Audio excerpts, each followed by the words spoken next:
I'm James Rule. Welcome to the Lonely Leader podcast, where we help existing and aspiring leaders find clarity, build resilience, drive performance, and enhance fulfillment.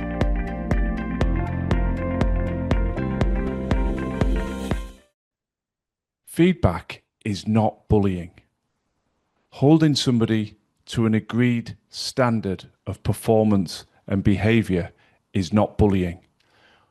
Pointing out where people are not meeting that standard is not bullying. Showing where performances are going well or falling short is not bullying.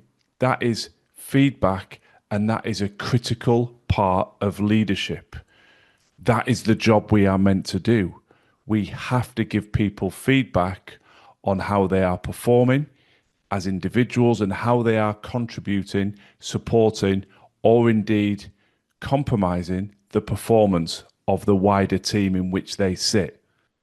Now, before I go any further with this episode, I do want to acknowledge the fact that bullying, unfortunately, does exist in some workplaces. People are on the receiving end of behaviour that is deliberately designed to be intimidatory, that is humiliating, that is a personal attack on who they are, what they stand for. And that is totally unacceptable. It should be dealt with. It should be flagged. But that is not what I am talking about today.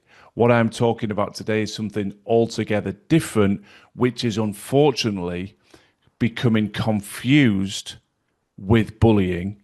And that has huge ramifications for leadership and for the effective performance of teams and organizations as a consequence. What I'm very clear to reiterate that I'm talking about where a leader, a manager, has a conversation with a member of their team to let them know they are falling short of the desired and agreed behaviors. They are underperforming. And unfortunately, those two scenarios are being wrapped together and treated as the same thing, as bullying. The former, as I said, unacceptable, undoubtedly is a form of bullying, but the latter is just leadership. It is just how we have always operated. We learn, we have a set of standards, whether that's in the classroom, in our formative years, in our home, and certainly in our professional roles. There are standards. We are communicated to, we understand the culture and what we're expected to do in our role. And if we fall short of that through our words, our actions, or our behaviors, we expect that we will be challenged. And that challenge has to be calm, respectful, and composed. But there is nothing wrong with being told that you are underperforming. It cannot, under any circumstances, be branded as bullying. Now, I felt compelled to raise this issue in the podcast because I am seeing a scenario play out repeatedly within organizations, some that I work in through my coaching and mentoring and training work, and some that I don't work in, but I'm becoming aware of. And that scenario is as follows. A senior leader or a manager is tasked with feeding back to a member of their team, making them aware of exactly where they are falling short, where their performance is not of the desired standard. Now, often the immediate reaction is defensive, and there is not a great deal of debate about the substance of that feedback, but the recipient simply steps out of that dialogue and goes straight to HR. Accusations are then being made of bullying. HR get involved. These investigations can take a period of time. They are immensely stressful for the leader, who quite clearly hasn't engaged in bullying, but is simply engaged in giving feedback and doing their job. Now, unfortunately, with the best of intentions, some HR scenarios are then encouraging the leader to be careful and more cautious with the language that they use and how feedback is presented. Now, I'm tiptoeing through a minefield here because it'd be very easy for you to jump at me and say, hang on, are you saying bullying's acceptable? No, hopefully I've framed it well enough already in this episode. This scenario is not where somebody's legitimately gone to HR because they've been on the end of screaming, foul-mouthed tirade of abuse and personal attacks and humiliation as a consequence. That is not what I'm talking about. I want you to see the scenario clearly. It is a member of staff sitting with their leader, being told very respectfully, very calmly, being walked through a process that clearly highlights with evidence that their behavior or their performance is falling short. That's a scenario that I'm so passionate about, that cannot be a justifiable cause to disengage from that feedback, take it straight to HR, put that leader through a stressful process, and then challenge the leader that they need to change from doing something that was actually perfectly reasonable in the first place. Because what comes out of that process is two messages. One is the leader is clearly taking the verbal or non-verbal communication of, I can't give feedback, I need to be more cautious.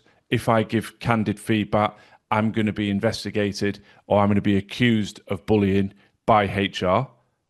The message the recipient takes is, if I get told I'm not doing a good job or something I don't really like to hear, I can go straight to HR and that feedback will stop. Those two messages, unfortunately, are being delivered. You may be seeing them being delivered in your own organization, and you might be either the deliverer of feedback or the recipient of feedback that's engaged in this process. But those messages do not serve the individual, because how can you grow and improve and develop if you do not receive feedback? They do not serve the leader who is tasked to drive performance and hold people to a standard, because then they become shy and nervous about actually delivering that feedback. And as a consequence, it does not serve the organization. Which organization in the land says, actually, I'd love to have really low standards, and if people step out of line, fall below standard in words or behavior, we don't have to deal with it, because if we do, it'll cause friction, so we'll just ignore it. And then the recipient doesn't get those difficult conversations, the leader doesn't have to deliver those difficult conversations, and HR doesn't have to get involved. But then we are racing to the bottom. If we don't call out things that fall short of a standard, that becomes the new standard. And then it is, as I say, the proverbial race to the bottom, where there are no discernible standards anymore because nobody's held to account. And so there's a huge ripple effect here. Instead of giving feedback, we go silent. The leader goes silent. They don't address it. They don't have those conversations. And the ripple effect is enormous, because how is culture built? Culture is built on a shared vision and an expectation of what we're all going to do to deliver that vision. And there are behaviors that are deemed non-negotiable within the achievement of that vision. So in most organizations, the vast majority of people are delivering, doing their job very well, not falling below the standard, and the feedback is continually very positive. You're doing a great job, keep going. But none of us are immune to having a bad day, a bad moment, a bad piece of work. And that's where the leader has to deliver things professionally and respectfully. But I always use a sporting analogy. Nobody goes out on the sporting field and is the man of the match 35 games in a row. They might have some wonderful games, 2 or 3 bad ones, and then wonderful games again. That's life. But the sporting athlete knows that their performance will be appraised after every game. When they've done things well, it's reinforced. When they've fallen short, it's discussed and we move on. That's accepted. That's not seen as bullying, that's seen as feedback. So the ripple effect I'm talking about here is the vast majority of high performers see somebody fall short, see somebody's behavior fall short of a standard, or somebody deliver a suboptimal piece of work. They are watching to see, how does the leader deal with that? How does the manager deal with that? Are they going to be pulled up on it? Is that going to be discussed? That's what they want to see. That's what we all want to see. Hey, we're all working really hard here, but if somebody's taking shortcuts and somebody's not pulling their weight, you want that to be dealt with, because that then reminds you that you are on the right track and that we're all in this together, and you are not going to be shouldering a disproportionate amount of the workload. Conversely, If, because of the problems I've alluded to at the start of this episode, those behaviors don't get addressed, that shirking of responsibility and that lack of accountability and ownership doesn't get addressed, then the people who are doing the work start to become resentful. They start to look and say, well, why am I working so hard if these people are falling short of the standard and they're not delivering and nobody's doing anything about it? Why should I work as hard? And this is where we have that spiral and that descent to the bottom, and standards just fall away. That's why I'm so passionate about this. It's not just about the dynamic between the underperforming individual and the leader or manager. It's about the wider dynamic of the entire team and the subsequent ability to create and sustain a high performing environment that's going to bring the best level of results for that business or organization. This is the thin end of the wedge.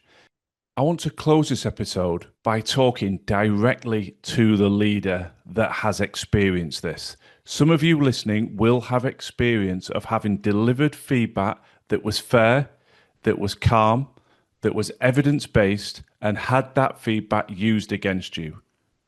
Maybe you have been in the exact scenario where you've been accused of bullying. But please, I want to reassure you, you have done nothing wrong. And you must not shy away from giving feedback. To go silent is far worse. One of the most integral, perhaps the most important role of a leader is to support the growth and development of your people. If you go silent, if you do not give feedback, there is no way that you can bring out the best in your people. Do not let that negative experience or potential pressure from somebody within HR to say you must change or you can't give feedback or you must soften your language. Do not let them knock you away from what you believe is right. What is integral and what I have repeated through this whole episode is choose the right moment, choose the right environment. It's always better to deliver this sort of feedback one-to-one rather than in front of a large group, because people's ego can get in the way and people can feel humiliated and embarrassed. So find the right environment. Make sure it's evidence-based. One of the beauties of spending so much time in sport is the vast majority of feedback is delivered to elite athletes with the use of video. You can watch performance back. You can clip elements of a match or a competition and say, what do you think of this? Now, we don't have that benefit of video so readily available within industry, but the principle of evidence is key to cut through the emotion. So we do it in a calm way. We do it in a respectful way. We do it in the right environment. We follow a process and we make sure it's evidence-based. If we're doing all those things, you are doing nothing wrong. Your people deserve it. The employer, the person you report into deserves it. That they are aware that you are going to do the difficult things that leadership entails. Difficult conversations are called that for a reason. Nobody likes to have difficult conversations, but you will have far more difficult scenarios and outcomes to manage if you're not having those difficult conversations. And for those of you that might have been on the receiving end of feedback, my closing request is, was it bullying or was it uncomfortable feedback? Because we are all wired the same way. None of us love to hear, hey, you're not doing a very good job, you're falling below the standard. Our initial reaction is bound to be defensive, but actually, providing that it's being delivered respectfully, our job is to then take that feedback and say, is that true? Is that fair? What am I going to do about it? And not take that as a personal attack. Within the archives, there are a couple of episodes, episode 80 and episode 81, which talk specifically about the art of giving and receiving feedback. They're linked in the show notes below. So I would encourage you to have a listen to those to understand a little bit more about the actual processes of giving and receiving feedback. I thank you for listening. Do not shy away from difficult conversations. When you do that, you are doing a disservice to your people and you are not a bully for delivering feedback. We have to debunk this theory. There is no place for actual bullying. That is an absolute disgrace and has to be dealt with. But honest, balanced feedback is a very different thing, and it is not bullying. Thank you for listening, and I wish you the very best of luck on your continued journey of growth and development. Thanks for listening to the Lonely Leader podcast. I'd be very grateful if you could share and follow if the content resonates. And if you're looking for additional free resource to support your continued growth and development, then please do check out our social media and website details in the show notes. Remember, quality leadership on the outside must always start within.